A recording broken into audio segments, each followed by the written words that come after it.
from Farah Maalim. Yeah. When he tells me to go slow, my wings will fall off. They are my wings.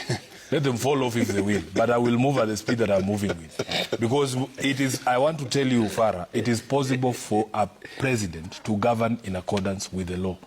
You are saying things that do not even exist. And I want to advise you to leave the law to the lawyers. Because can I just remind you one thing? Can I just remind you something? Just write it down, Farah. I have said I've refused all your advice. Because I can see you are speaking from a position of severe ignorance. There is no law in Kenya against being gay. That law does not exist. You've just created it here.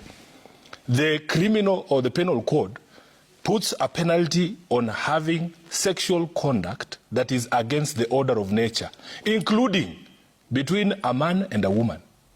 There is a law in this country called statutory rape. You people, where you come from, call it early marriage of children. You will not speak about those things, Farah, because you know you are picking the ones that you think are convenient for you to push your arguments.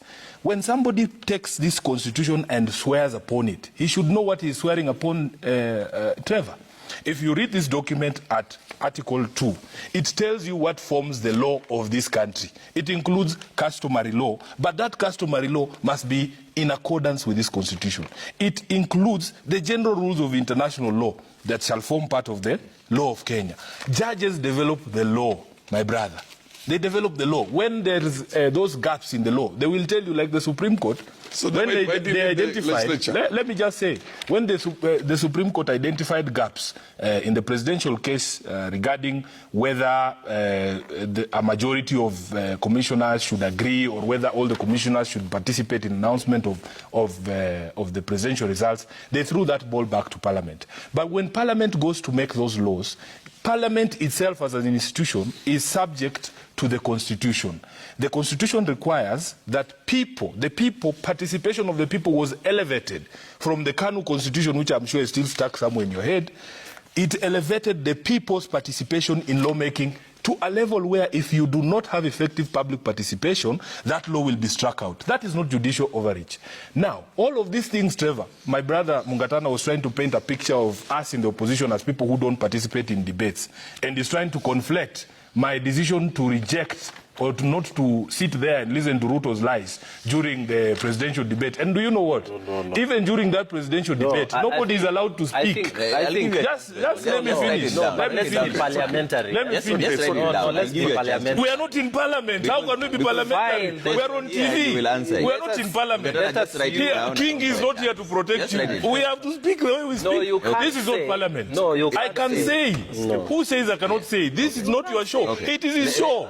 Let him be the one to tell me what I can say. Let me address. Let me finish. I'll finish. Let me address. And then you'll address me. Let me finish first. But you cannot call people let me finish first. How can you say this is a lie? It is the English language. If something is not true, it's called a lie.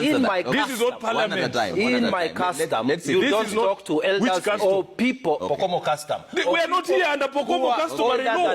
We are not here under Pokomo customary law. Talk with respect.